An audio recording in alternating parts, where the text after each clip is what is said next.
Welcome back, everyone. Today is Tuesday, November 25th, 2025. Got a real fun video today. We're going to kick things off with the Precious Metals Peak Indicator Scorecard. We are going to also be looking at the Banco de Mexico CM27 report. This is the official report on their website that shows us the mintages for the Libertads and other Mexican coins. And then finally, we are going to look at some statistics, some data I put together, I gathered from that source and another source to kind of give us the real view of the true surviving 2018 silver Libertad mintage. Let's get started with the Precious Metals Peak Indicator Scorecard. This is a scorecard I presented for the first time in the last video, and it is essentially a summary of 4 metrics which I have discussed in earlier videos that kind of give us an indicator of, hey, how close are we to the peak? And the peak benchmark we're using is essentially taking the 1980 gold silver highs and normalizing them and kind of giving us an idea how close are we to a secular top in gold and silver right now. And that first metric is the gold price adjusted for the M2 money supply, and currently basically taking that gold price from 1980 and adjusting it by the growth in the money supply. We're in a range. I put a range there because, it was a blow off top. It happened in just a matter of days. The price just took off. So that range, equivalent to today's dollars, is $7,670 to the high end of the range of $11,050. And remember, M2 money supply, it has been continuously growing. So that number, as time goes on and the Fed publishes growth in M2 money supply, is just going to get larger. So currently gold is at 4,132. That's the price I took right now as of the close. And basically we are in a stay long position. We're not close to that top. Same idea for silver. That 1980 M2 adjusted top, the blow-off top, $429 to $647, and we are only at $51.45 as of the close today. The gold and silver ratio, that's basically the price of gold per ounce divided by the price of silver per ounce. During that blow-off peak, it was a 16-to-1 to 15-to-1 ratio of the gold price to silver price. Currently, we are 80.3 to 1 ratio. So we are far from a top there. And finally, the final metric, the Dow to gold ratio. In that blow off top of 1980, that metric was at about, blew off from 1.3 to a 1 even Dow Jones index price to gold price per ounce ratio. And currently today, as of the close, we are at 11.4. So we got a while to go. Folks might ask, hey, how far along are we? And I actually think that we're near the end of the secular bull market for gold and silver. Some books I've read on markets over the year, one theme that showed up a couple times, it's kind of like the Pareto principle, that 80% of the gains in a secular bull market happen in the final 20% of the time frame. And so what's led me to believe that we are in that final 20% of the time frame, and we are talking about a time frame that began in the year 2000, as Tucker Carlson alluded to here.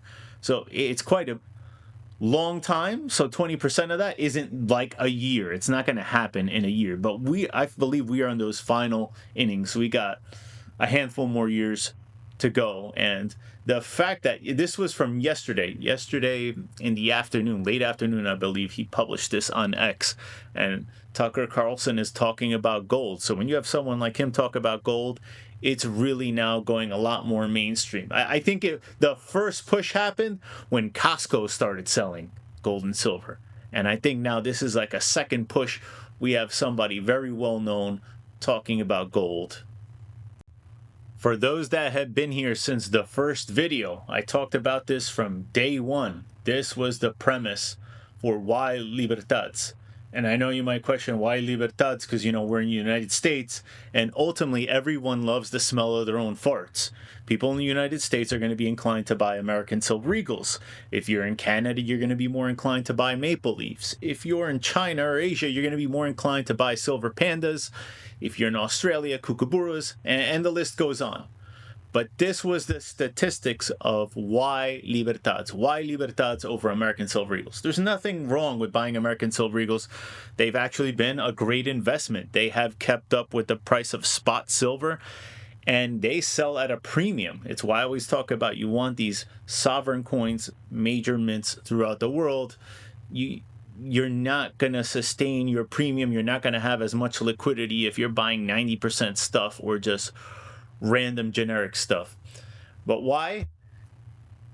American Silver Eagles, there's over 19 times the number of American Silver Eagles than Silver Libertads.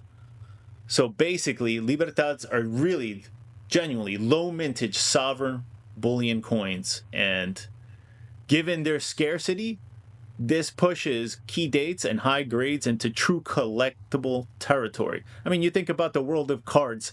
Now they make a card where there's one variant of the ball player and it may be 1 of 100. And then there's another variant of that same card with like a different holographic design and it's 1 of 10. And then there's even one that's a 1 of 1. So think of it that way, where American Silver Eagle is like 1 of 19, but the Libertad is 1 of 1. And I mean, just look at the magnitude of difference of comparing the first year, 1982 on the Libertad side, American Silver Eagles 1986 through 2024. And I did not include 2025 for a reason we'll talk about shortly. But look at that, American Silver Eagles, almost 677 million struck of the 1 ounce, and Libertad's 1 ounce, 35 million. So massive difference. I want to talk about Banco de Mexico's website, and I want to talk about it because on their website is the authoritative official statistics for mintages. There's a lot to be said about it, as you'll see today, but there's folks out there that like to publish their own mintage tables and say that they're official using fake watermarks, things of that nature. I know at one point Bullion Cat maintained the mintage tables that are on the Wikipedia page for Libertad, but not just silver, but gold as well, and all the fractionals. And I mean, it turned into a tedious situation where anyone was allowed to go in there and change the numbers. So it was happening where he was updating numbers and somebody was trying to be funny and started messing up with numbers with no rhyme or reason. And I mean, since then, now if you go on his Instagram, on Facebook, you will see that he still maintains them the way he did for Wikipedia, except he's managing it from his social media. But where folks are gathering the true official statistics is on the Banco de Mexico website. This is the landing page, the home page, and the first thing you want to do is, this is in Spanish. English is pretty straightforward. Buscar means search. So you want to click on that, and you're going to pop up on this window. For your search criteria, the query here, you want to type in CM27, because that is the report that contains all the mintages. And when you click on that search result, this is going to open up. And it gives you a very abbreviated look of years. You don't see all the years on this view. And one of the things you'll notice is there is no ability to choose 2025. So Banco de Mexico has not yet published 2025 numbers. So everyone that's out there trying to push out these tables with these strange fake looking watermarks, that looks very suspect. Not good for your reputation. So if we want to get into the nitty gritty, this only goes back, unfortunately, to the year 2000. But what you can essentially do is export the series, which I did. You would click here on this arrow, you choose your years, and what I did, you could save it to a spreadsheet. I just opened it as HTML in another window just to make it really easy to look at here. And this is what we are going to look at. We are going to look at the 2018. Before going over the table, let's take a look at the coins themselves. What you will notice is I have 2 coins this time around. And this is the BU on the left side And on the right side is a new look you have not seen yet before, is the antiqued version. And basically the antiqued version, it's not that they are minted this way. Antique coins do not get minted like that.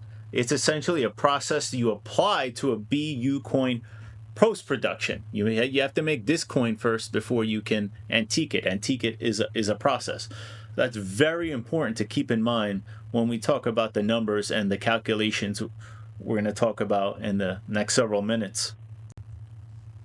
So this was the HTML export of the full table. And we essentially have everything from the year 2000 to 2024. That's what's available to us.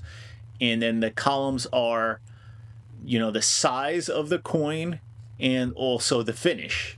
So the third column is the one relevant to what we've been talking about. These videos have been focused on the 1 ounce silver Libertads because those are the most popular. Those are the ones almost everyone is collecting. Something to be said about fractionals, but the focus is the 1 ounce. And so 1 ounce plata Libertad, acabado satin. Basically in Spanish, they don't say brilliant uncirculated. They don't say MS for mint state. They say acabado satin, la satin. That's how they say it. So if we want to look for 2018, we have 2018 down here, and the official published mintage is 300,000. Now let's take a look at the antique finish. That's all the way over here. Acabado antiguo, basically antique finish. And we're looking at the 1 ounce. And so what is interesting about the antique finish is they only did it 2 years. 2018, this is the first year they did it, and then we'll talk about it in a future video, the 2019. And then these were the only 2 years that antiques were created. And there was 40,000 antiques. But what did I mention earlier? That's the key here. You do not mint antique coins directly. It's a process that you have to apply to this population of 300,000 coins in order to generate an antique coin. So, and this is kind of like the same as saying, like, Banco publishes a mintage and then some of them get melted, but there's no melted information in here. And the fact that if you need a BU coin, a satin coin as the Spaniards call it, to generate an antique coin, we can say that the true surviving mintage on the brilliant uncirculated is 260,000. This is why on the spreadsheet I've shared throughout the videos when we're going over each year of the Libertads, as you might have seen as I'm scrolling through, 2018 I had here as 260,000. Because why? Because you do not mint an antique coin. It's not generated in the minting process. It's a post-production process. So looking at the mintage table, we have the 2018 at 260,000, but that's not the final number. It's going to get very interesting in a couple minutes. And then we have the 2018 antique, that 40,000 mintage.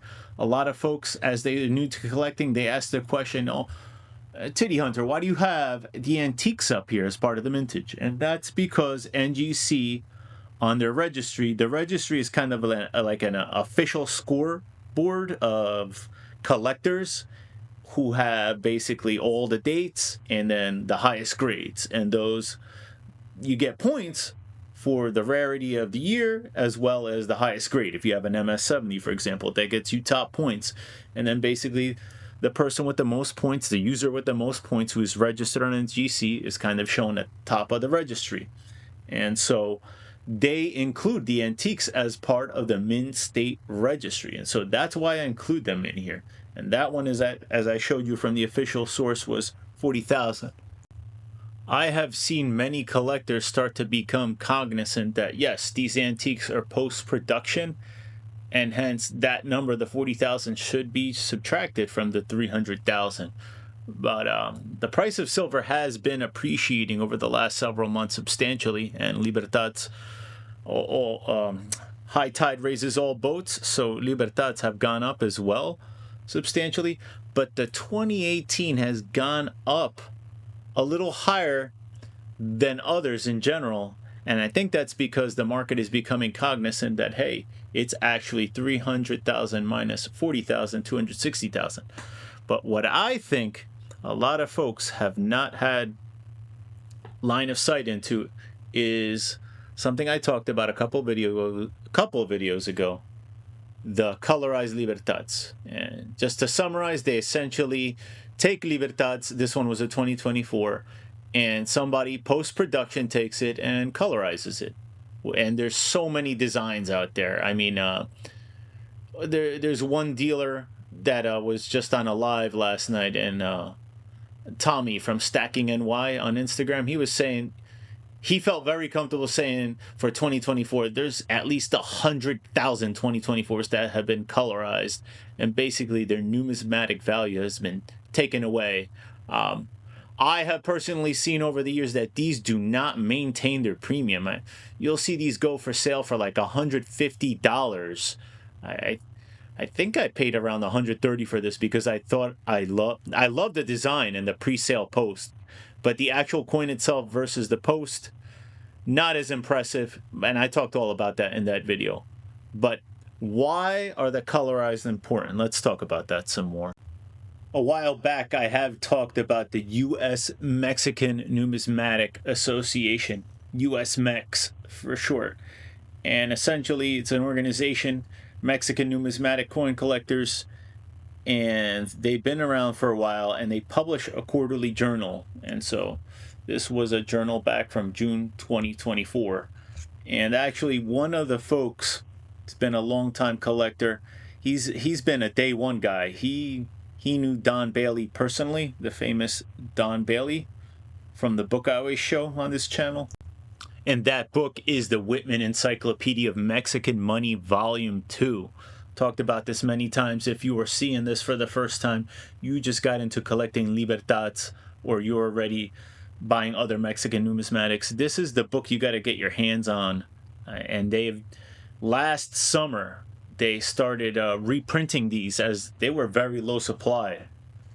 I had to buy mine used for over $100 on eBay several years ago, and it was worth every dollar to me. I do not regret it, but you don't have to do that. They did a bunch of reprints, and it is substantially cheaper. I think it's like a $30 book. You do want to get your hands on it. You'll love this book. It talks about not only Libertads, other Mexican coins, and it talks about the history of the coins, the images that are on the coin, their symbolism, their meaning, their historical context. It is a fantastic book. But anyway, going back, Scott Dahl writes articles for USMex. He's been doing it for a while. And the colorized Libertads, he was the first one to really have any type of documentation about them. And he started writing articles in 2017 because 2017 was really the year where these post-production people, I wouldn't call them dealers, I wouldn't call them mints, but just basically post-production manufacturers. 2017 was the year they started grabbing the raw Libertads, the 1 ounces, and they started coloring them in with all sorts of fancy designs and whatnot. And Scott Dahl, he was actually, he loved them when they first came out in 2017. There's some other colorized ones, very rare ones from back in the day in the 90s, but you don't see too many of those. I don't think that was a major operation because you don't see them around too much. But 2017 was really when this manufacturing process of colorizing Libertad started to take off. He had documented, if you read his old articles, he was very meticulous about this, and this is why I assign a lot of substantial credibility to the numbers he published.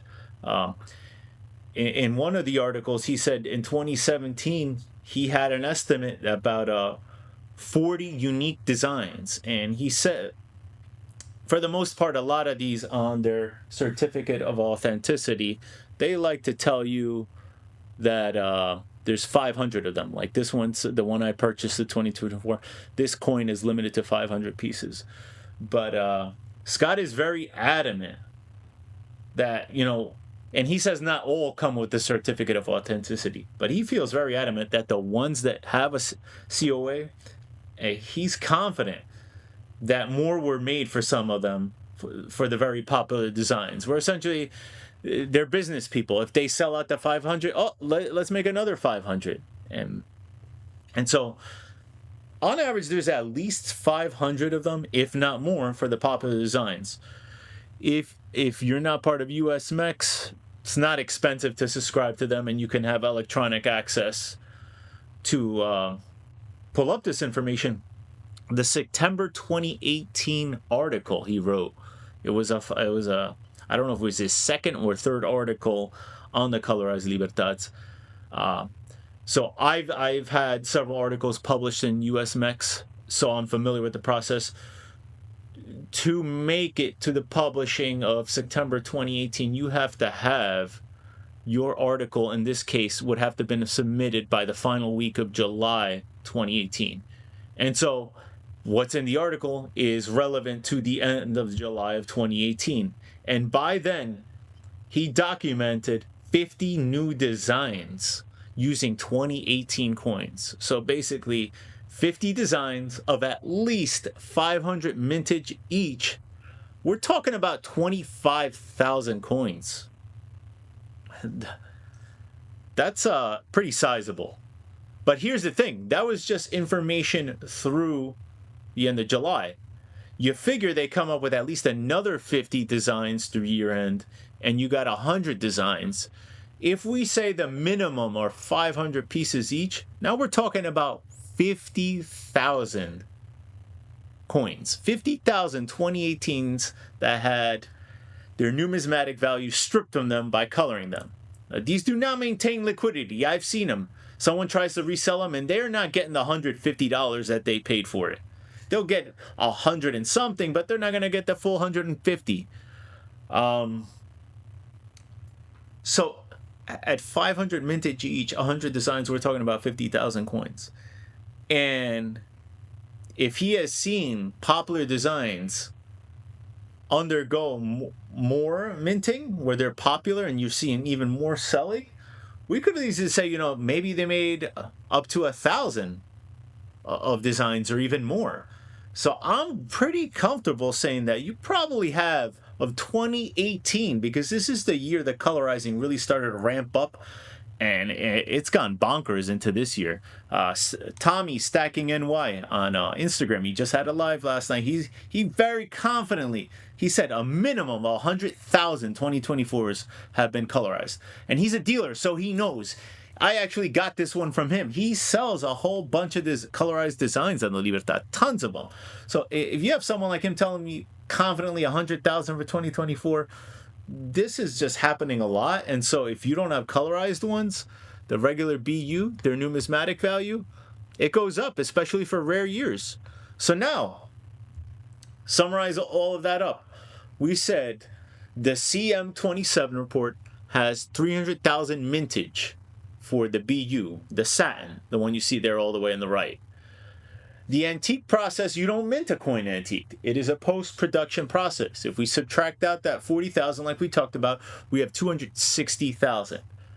And now, the colorized phenomenon, where I don't think a lot of people were cognizant and had a line of sight into this, if we have 50,000 to 100,000 of them, then the true surviving non-adulterated 2018 mintage, this one right here, is then between 160,000 and 210 pieces. And so I don't think a lot of folks are cognizant of that. And I think the price of the 2018 is going to appreciate a little more. It's already appreciated substantially because of the effect of the antique, of the minus 40,000. But I don't think buyers, dealers have taken into consideration the colorized factor and subtracted that out from the 300,000. So looking back at our mintage table, making that adjustment there, 160,000 to 210,000 for the 2018 Brilliant Uncirculated, then you could be talking about being scarcer than the 2007. So it is a lot scarcer, even more scarcer than people thought. So I think this coin in particular, aside with spot silver pushing its price up, the rarity component is going to drive it even higher, I think, in short order. So there's been a lot of excitement on the 2018s in particular. New collectors coming in and existing season collectors realizing, hey, there's only 260,000 2018 brilliant uncirculated Libertads. They're rarer than we think, but now I don't think a lot of people were thinking about the colorized, and so I'm telling you, prices are going to trend even higher. Now we could talk about the population reports at NGC and PCGS. Those are our top two grading companies. 2018, the regular MS, Mint State, BU, MS, same thing. Terms get used interchangeably. The grading companies use MS for Mint State. 2018, the regular MS is 4,416 graded. Top Pop MS70 with 2,963. The antique designation, as they show it here, it says MSAN, but on the actual coin label itself, you will see MS70 antiqued. And we have a total graded population at NGC of 1,131. Top Pop is MS70 with 1,100. I'm not familiar with the process itself, but it seems like the antiquing process renders some type of protective mechanism to the surfaces of the coin, because the ratio of MS70s to everything else is quite high. So I have graded about 3 of them myself. I sent in raws and all of them graded MS70. So something about the antique process that makes the coins be robust and hold up their grade even when they're handled raw and then submitted for grading. Let's look at the PCGS side. The MS PCGS 2018, there are 3,137 total graded with 1,807 Top Pop MS70. PCGS's population report puts the antiques on a separate tab per se, ONTHA SP, and this is where you will find the graded population for the 2018 antiqued and the 2019 antiqued.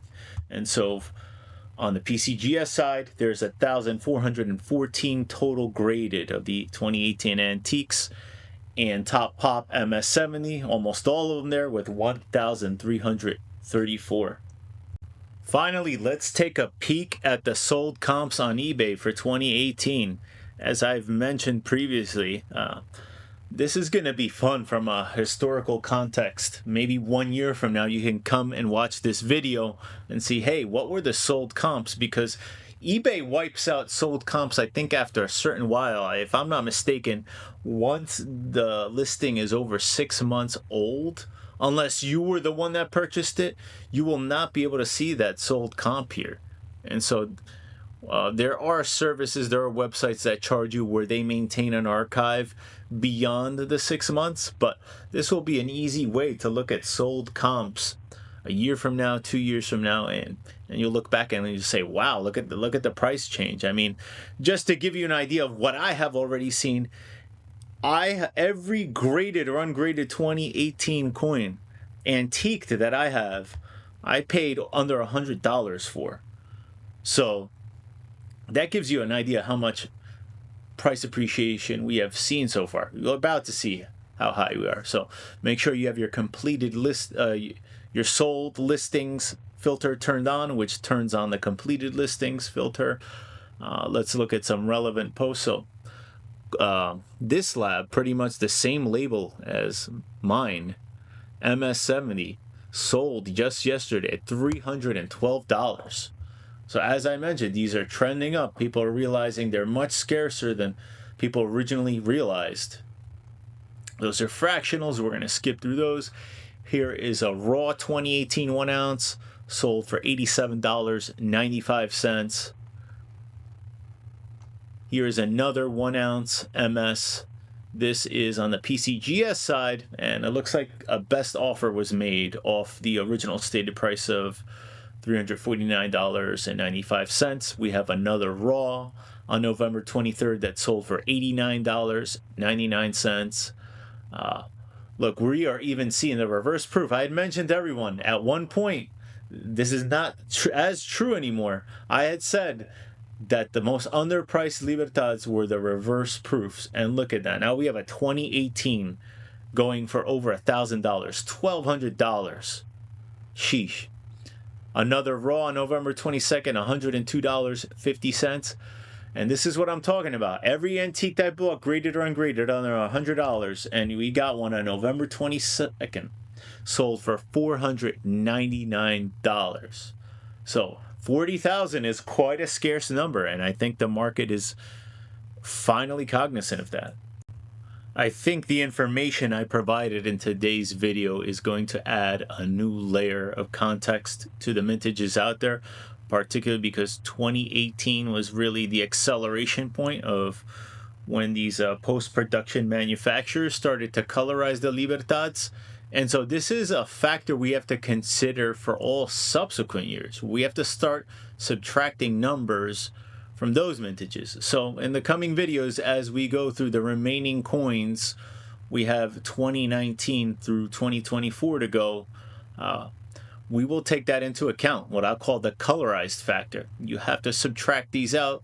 They do not maintain numismatic value. I mean, I purchased this one because I love the design, and that's it. And if you love the design and that's why you want it, that's a brilliant idea. But if you're buying these thinking they're going to be collectibles, that has not been the case in terms of maintaining collectible value in the long term. I have not seen them appreciate.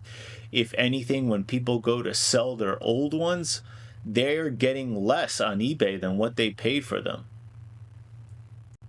I hope you enjoyed this video. If you did, don't forget to click that like button. And if you're enjoying this content, subscribe and stay tuned for more Libertad information, more information on the gold, silver market, and macro trends. Thanks, everyone.